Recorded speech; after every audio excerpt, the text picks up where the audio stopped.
말씀 나누겠습니다. 재미삼아 하는 질문이 있습니다. 만약 내일 죽는다면 마지막으로 뭐 먹고 싶냐? 또 만약 내일 죽는다면 오늘 하루 어떻게 보낼 것이냐? 나이 드신 분들은 이런 질문 잘 안 하는 것 같은데 우리 젊은 사람들은 이런 말 종종 하죠. 재미삼아서. 근데 여러분, 이 질문이 너무나도 중요한 성경적인 질문이라는 것 아십니까? 그리스도인이라면 저는 이 질문을 품고 살아야 된다고 생각합니다. 만약 내가 내일 죽는다면. 왜 이 질문을 해야만 하냐면 우리가 다 죽을 것이기 때문이에요. 다 죽어요. 무조건 죽습니다. 안 죽는다고 발악하는 사이비 이단 종교의 교주들도 다 죽었고 앞으로도 죽을 거예요. 우리의 인생이 왜 하나님 안에서 움직여야 되는가? 내 인생이지만 나는 내가 언제 죽을지 모르기 때문이에요. 내 인생은 하나님의 것입니다라고 고백하고 삶을 드려야만 하는 이유는 우리가 내 인생의 주인이 아닙니다. 언제 죽을지도 모르는데 무슨 내 인생의 주인입니까? 따라서 사람은 마땅히 죽음을 생각하며 내 인생의 주권자이신 하나님으로 매일매일 향해야 되는데, 이 시대는 그 어떤 시대보다 죽음을 생각하지 않는 시대가 되었어요. 인류 역사상 지금처럼 죽음을 생각하지 않는 시대가 없습니다. 저는 그 이유를 크게 두 가지로 생각하는데, 첫째는 탈종교 시대가 됐기 때문이에요. 인류 역사상 지금처럼 아무 신도 섬기지 않는 사람이 많았던 때가 없습니다. 기독교뿐만 아니라 모든 종교, 어떤 종교도 안 믿는 사람들이 제일 많아요. 모든 종교는 죽음을 이야기하죠. 진짜도 있고 가짜도 있지만 하여튼 모든 종교는 죽음을 얘기합니다. 그러나 탈종교화 시대가 되면서 사람들은 죽음을 생각하지 않게 되었어요. 또 죽음을 생각하지 않아도 되는 시스템도 만들어졌어요. 교회를 안 가도 되는. 인생이 불안하고 두려울 때는 정신과 가면 되고 전보로 가면 되고, 외롭고 서글플 때는 언제든지 금방금방 누구 연락할 수 있고, 사람이 없으면 AI랑도 대화가 되는 시대니까 사람들은 하나님이 필요하지도 않고 하나님이 대해서 내가 하나님 만날 날에 대해서도 생각하지 않게 돼요. 두 번째, 죽음에 대해 생각하지 않게 된 이유는 현대 이술 때문입니다. 이건 팀 켈러 목사님이 하신 말씀인데, 과거에는 사람들이 다 집에서 죽었죠. 집에서 병들어서 죽을 날을 기다리면서 서서히 집 안에서 죽었어요. 그러나 이제는 사람이 집에서 죽지 않습니다. 병원이나 요양원으로 멀리 보내요. 그리고 거기서 돌아가세요. 그리고 우리는 돌아가실 것 같다 그러면 그때 가서 보죠. 오래전 사람들은 모두 어렸을 때부터 탄생과 죽음의 과정을 직접 바라보며 삶과 죽음에 대한 성찰을 했는데, 우리는 그것들이 다 멀리 떨어뜨려 놓고 오직 이 세상을 천국으로 만들며 살려고만 해요. 연예인들의 사치와 자랑을 보면서 어떻게 나도 저렇게 살 수 있을까? 살 수 있을까? 어떻게 더 살 수 있을까? 이것만 생각해요. 죽음은 생각하지 않아요. 근데 여러분, 그 뒤에는 사단이 있습니다. 인생을 주신 하나님, 그리고 내 삶을 거두어 가실 하나님을 완전 노네로 여기고, 죽음에 대해서는 아예 생각도 않고 어떻게 내 세상을 더 천국으로 만들 수 있을까? 앞으로 나는 어떻게 더 잘 살 수 있을까? 이것만 다 생각하는 거예요.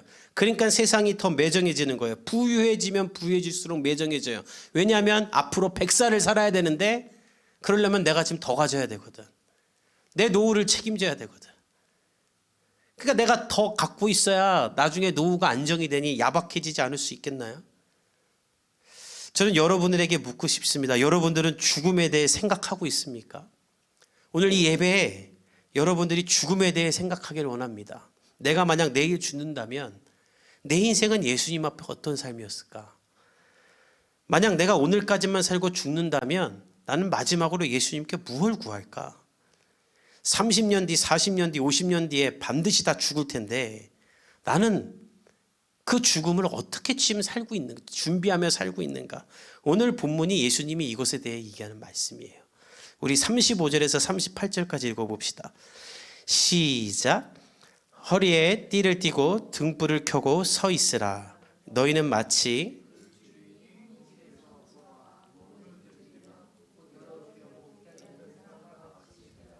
주인이 와서 깨어있는 것을 보면 그 종들은 복이 있으리로다.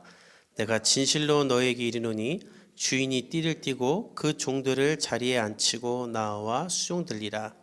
주인이 혹 이경에나 혹 삼경에 이르러서도 종들이 그같이 하고 있는 것을 보면 그 종들은 지난주에 아무것도 염려하지 말고 그의 나라와 의를 구하라라고 예수님 말씀하셨죠. 그리고 나서는 말하는 거예요. 허리에 띠를 띠고 등불을 켜고 서 있어라. 유다인들의 옷은 우리나라의 잠옷처럼 통으로 된 원피스, 옆으로 넓고 긴 그런 옷을 입었습니다. 그래서 꼭 허리띠를 했다 그래요. 가운데를 쪼여매는 거예요. 그래야 빨리 걸을 수도 있고 일을 할 수도 있죠. 안 그러면 펄럭거려서 아무것도 못해요. 예수님이 허리띠를 메고 등불까지 켠 채로 서 있으라는 말은 너희들 긴장하며 깨어서 기다려라. 너의 주인이 돌아올 때 그 문을 열어줄 수 있는 사람이 되라. 유대인들은 혼인을 저녁에 했다고 합니다. 저녁에 결혼하고 밤늦게까지 피로연을 했던 거예요. 그래서 주인이 결혼식에 참석하러 간다고 저녁에 나가면 언제 돌아올지 몰랐대요. 새벽 2시, 3시, 4시 어쩌면 밤을 꼴딱 새고 5시, 6시에 돌아온 적도 있답니다. 근데 여러분 생각해 보세요. 주인이 결혼식에 갔어요. 근데 피로연이 안 끝나. 새벽 3시쯤 됐어요. 그리고 돌아올 때 여러분이 주인이라면 무슨 생각하겠어요? 지금 가면 문 열어줄 사람 있을까? 애들 다 자겠지? 우리 종들도 다 자겠지? 이거 어떻게 해야 되나? 가서 그냥 소리 질러야겠다. 그럼 누구라도 깨워주겠지. 그런 생각으로 돌아오지 않겠어요? 근데 이 주인도 그런 생각으로 집으로 돌아오는데 저기서 보는데 우리 집에 불빛이 켜져 있는 거예요. 그냥 놀랐겠죠. 아니 지금 새벽 3시인데 누가 저기 불 켜고 서 있나. 봐봤더니 이 깊은 밤중에도 잠을 자지 않고 내 문 열어주려고 그 서 있는 종이 하나 있는 거예요. 허리띠를 메고. 여러분이 만약에 그 주인이라면 어떻게 하겠습니까? 문 열어주자마자 야, 너 아직까지 안 자고 나 기다렸냐.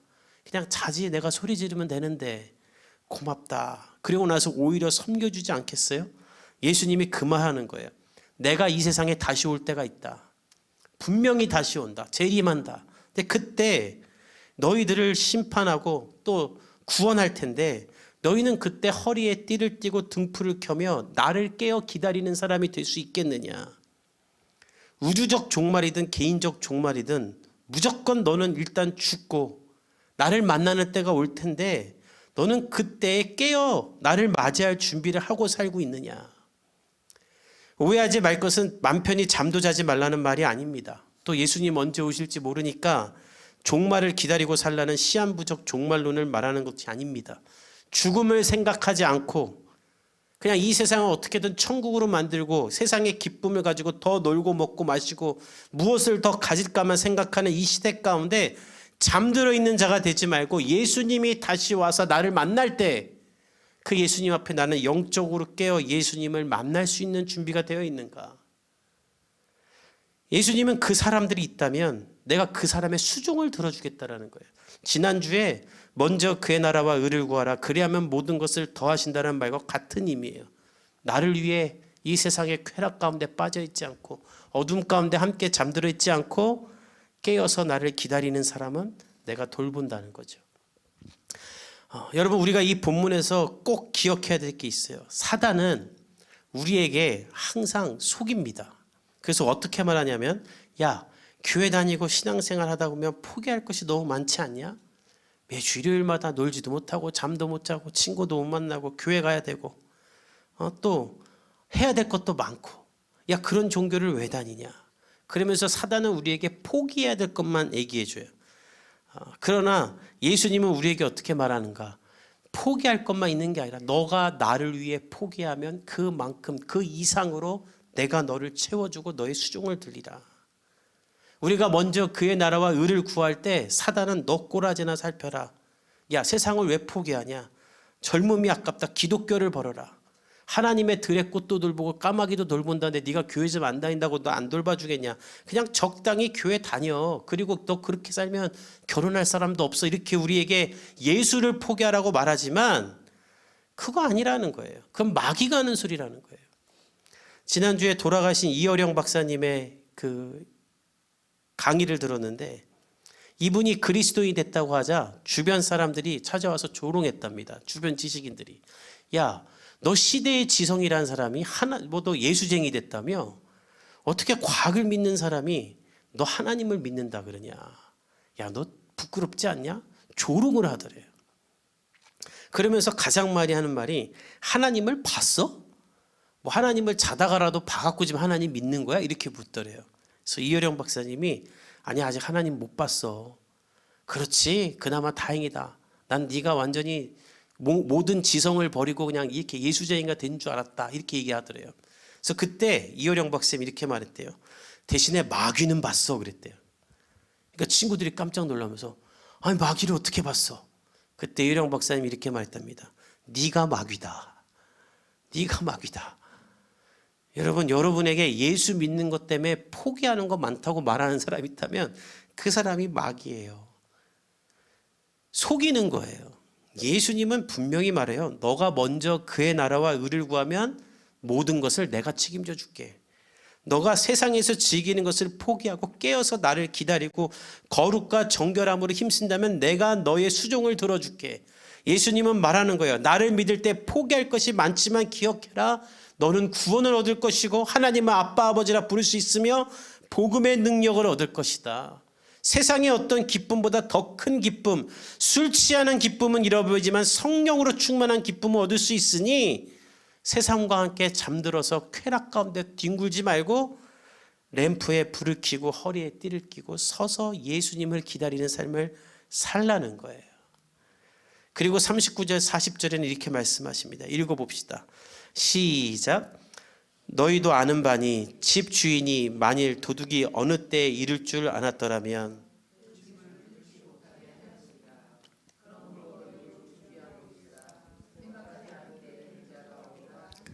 예수님은 나는 갑자기 오겠다는 거예요. 어떤 사람들은 예수님 언제 오냐 안 온다 맨날 온다고 2000년이나 지났다 하면서 예수님 온다는 이 말을 조롱으로 여기지만 예수님 말씀하세요. 야 도둑이 갑자기 오는 것처럼 내가 올 거야. 그러니까 너희는 도둑이 올 것을 알고 집을 지키는 주인처럼 내가 언제 올지 모르니 늘 깨어서 나를 기다려라.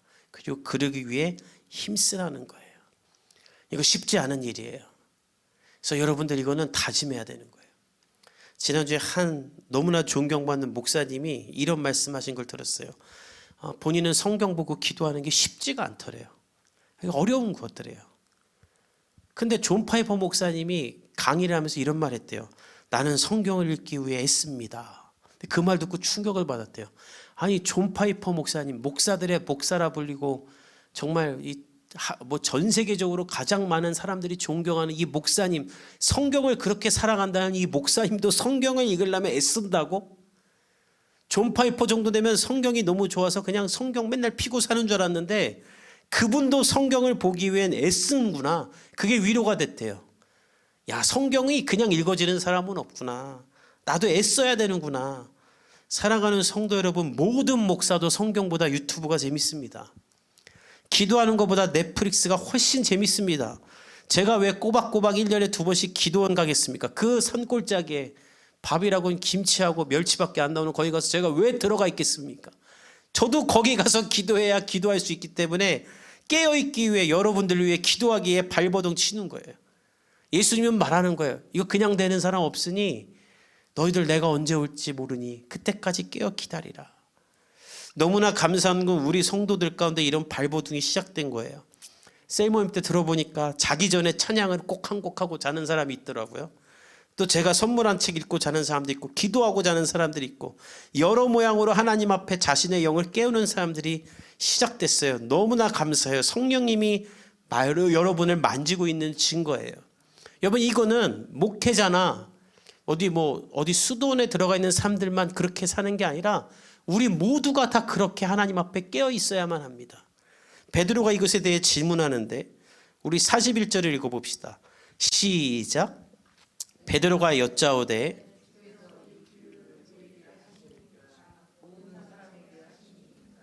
베드로는 예수님의 말씀을 듣다가 궁금해진 거예요. 아니 모든 사람이 이렇게 다 긴장하며 살아야 되나? 예수님 언제 올까? 예수님 언제 올까? 그리고 다 이렇게 밤에 횃불 두고 다 이렇게 살아야 되나?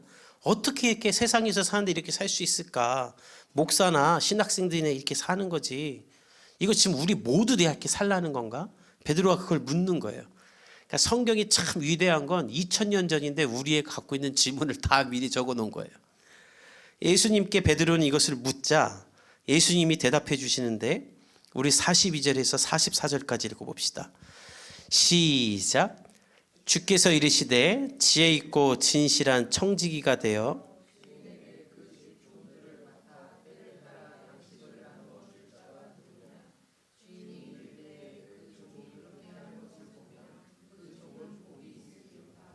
내가 참으로 너에게 이르노니 주인이 그 모든 소유를.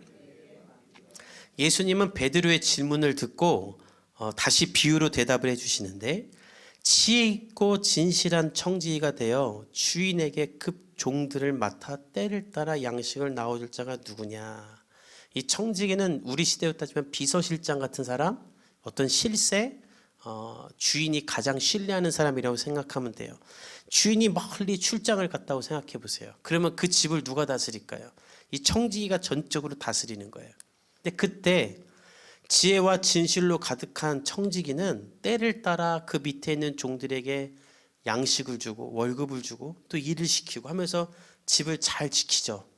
그럼 그때 주인이 돌아와서 어떻게 하겠어요? 야, 너 나 없는 동안에 나 있을 때보다 집을 더 잘 지켰구나. 너 대단하다. 훌륭하다. 내가 너에게 더 많은 걸 맡겨야겠다. 이렇게 칭찬하지 않겠습니까? 담임 목사님들이 부목사 뽑을 때 첫 번째로 보는 게 이거예요. 내가 출타했을 때 교회를 지킬 만한 사람인가? 여러분들 회사나 기업도 다 그렇죠. 사장님들이 나 없을 때 내가 없는 티 안 나게 해줄 사람이 누구일까? 예수님도 그 말씀하시는 거예요. 너희들은 내가 지금 이제 십자가를 지고 죽었다가 3일 만에 부활해서 천국에 가 있을 텐데 내가 다시 이 땅에 올 때까지 이 세상의 청지기가 되어야 될 사람들이야. 너희들은 내가 없을 때 이 세상을 하나님의 나라가 되기 위해 지켜야 될 사람들이야. 그러면서 마태복음 28장 18절에서 20절에서 예수님 다시 오실 때까지 우리가 청지기로서 어떤 일을 해야 될지 알려주셨죠. 우리 한번 같이 읽어봅시다. 시작. 예수께서 나와 말씀하여 이르시되 하늘과 땅의 모든 권세를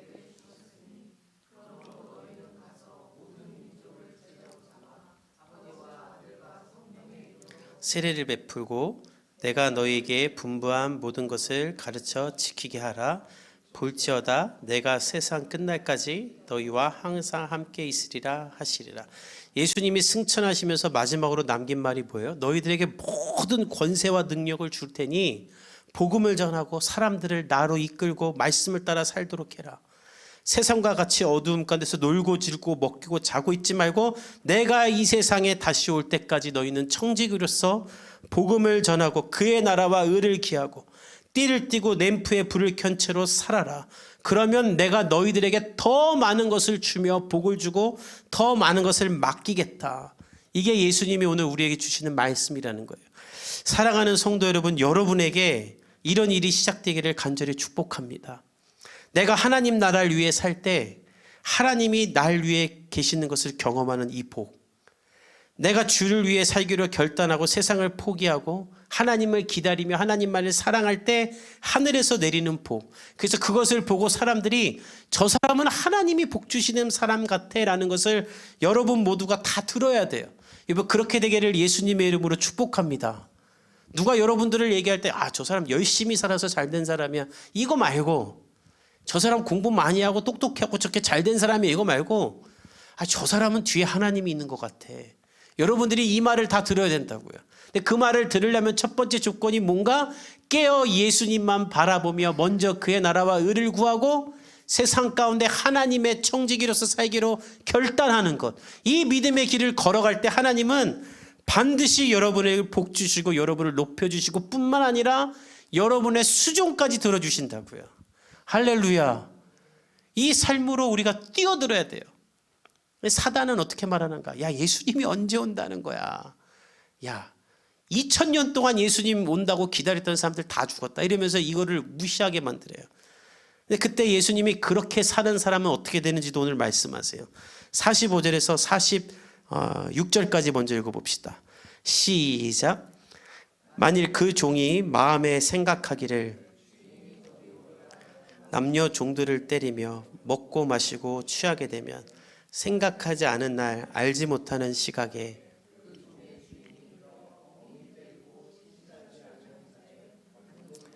처하리니 만일 청지기가 아유 주인 올라면 아직도 멀었어. 오기 전에만 똑바로 하면 되지 뭐 해놓고 자기가 갖고 있는 권력으로 막 갑질하고 종들 때리고 못살게 굴고 취하며 살고 그렇게 살면 어떻게 되는가? 생각하지 않은 날 갑자기 주인이 찾아와 그 청지기를 엄히 때리고 원문을 보면 거의 두동강 낸다는 뜻이에요. 신실하지 아니한 자는 벌에 처할 것이다. 그리고 그 벌도 어떻게 처하는가 아주 구체적이에요. 47절 48절 읽어봅시다. 시작.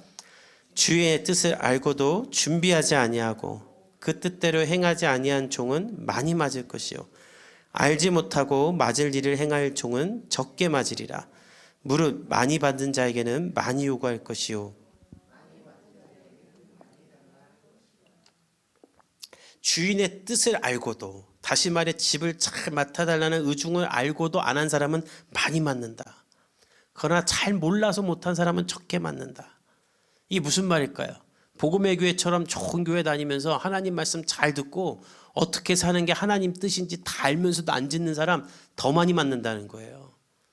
몰라갖고 안 한 사람들은 예수님이 좀 몰라서 못한 거니까 좀 봐주지만 일평생 교회 다니면서 그리스도에서 어떻게 살아야 되는지 알면서도 그 잠깐 이렇게 제껴놓고 내 마음대로 산 사람 더 많은 심판을 받을 것이라는 거예요.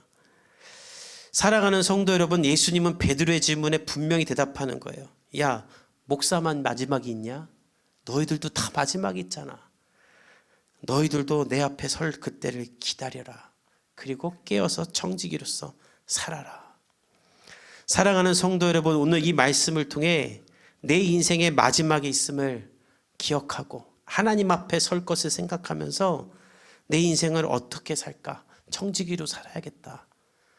내가 갖고 있는 은사와 재능을 가지고 하나님 나라를 위해 꿈꾸며 깨어 살기로 작정하십시오. 그래야 인생의 마지막 앞에 후회하지 않아요. 제가 지난주에도 장례에 갔다 왔는데 하나님 앞에서 죽음을 인지하고 산 사람들은 죽음 앞에서 후회하지 않더라고요. 나 언젠간 죽을 거야. 내 인생은 유한해. 그래서 내가 사는 날 동안 하나님 앞에 잘 살 거야. 딴짓 안 하고 예배하고 기도하고 하나님을 위해 살 거야 라고 이렇게 살아낸 사람들은 죽는 날이 와도 안 무서워요. 왜냐하면 하나님이 날 받아줄 걸 아니까. 그러나 평생 교회 다녔으면서도 죽으면 천국 간다고 그렇게 들었음에도 죽음 앞에서 벌벌 떠는 사람들이 있어요. 왜일까요? 하나님 말씀 다 알면서도 안 지키고 내 마음대로 살았으니 하나님이 거둬줄 건데도 두려운 거예요. 자기 스스로가. 예수님이 언제 찾아오시더라도 그분 앞에 부끄럽지 않는 모습으로 서 있을 수 있도록 언제나 거룩하고 정결하게 불을 켜고 서 있는 사람이 될 수 있기를 간절히 축복합니다. 우리에겐 마지막이 있어요. 세상에 죄악이 가득 차 있습니다. 여러분 이 세상 보십시오. 지금 전 세계가 전쟁을 준비해요. 지금 전쟁이 막 일어나요. 사방에서 전쟁과 시위와 폭력이 일어나요. 죄가 가득 찼어요. 모든 국가들이 다 비상상태입니다. 마지막 때예요. 죄가 가득 차 있고 정신을 차리고 깨어 하나님을 예배하고 내 인생 가운데 어떻게 살아내어 하나님께 영광 돌릴까를 고민하는 사람 되기를 간절히 축복합니다. 예수님 곧 오세요. 그 예수님 맞이할 준비가 돼야 됩니다. 오늘부터 내 인생의 마지막은 갑자기 온다. 내가 언제 죽을지 모른다. 오늘 하루도 하나님 앞에서 살겠다. 그렇게 결단하고 사는 사람들 되기를 예수님의 이름으로 축복합니다. 제가 지난주에 교통사고가 당했어요. 어떤 아주머니가 큰 차 레인지 로버가 제 차 승용차를 뒤에서 쾅 박았어요. 근데 경미해서 별로 안 다쳤는데 사고 수습을 해야 되는데 이 아줌마가 무서워서 안 나오고 차 안에 있는 거예요. 저 사고를 당하고 제가 밖에 나와서 교통장 일하다가 감기가 걸려가지고 허리보다 감기가 더 힘들어요. 갑자기 그냥 뒤에서 쾅 받더라고요. 예수님도 갑자기 이렇게 쾅 오는 거예요. 내가 생각하지 못할 때. 여러분 그때 여러분 뭐하고 있을 거예요? 기도하고 찬양하고 예배하고 있다가 예수님이 탁 오시면 얼마나 예수님 앞에 떳떳합니까? 놀고 먹고 술 먹고 그러고 있다 예수님 오시면 구원은 받겠지. 믿음으로 받으니까. 모르겠어요. 뭐 제가 예수님 아니라 구원 받는지 안 받는지. 어쨌든 예수님이 너무 사랑해서 그래도 구원한다고 칩시다. 얼마나 부끄럽겠어요. 예? 여러분 성령으로 취해야지 술에 취해 살면 안 되고 하나님의 말씀으로 내가 살아야지 세상의 기쁨으로 살면 안 됩니다. 예수님 앞에 설 것을 기억하며 여러분에게 주어진 모든 삶과 은사와 재능과 열정과 젊음을 하나님께 드리는 먼저 그의 나라와 의를 구하는 삶들 될 수 있기를 간절히 바랍니다.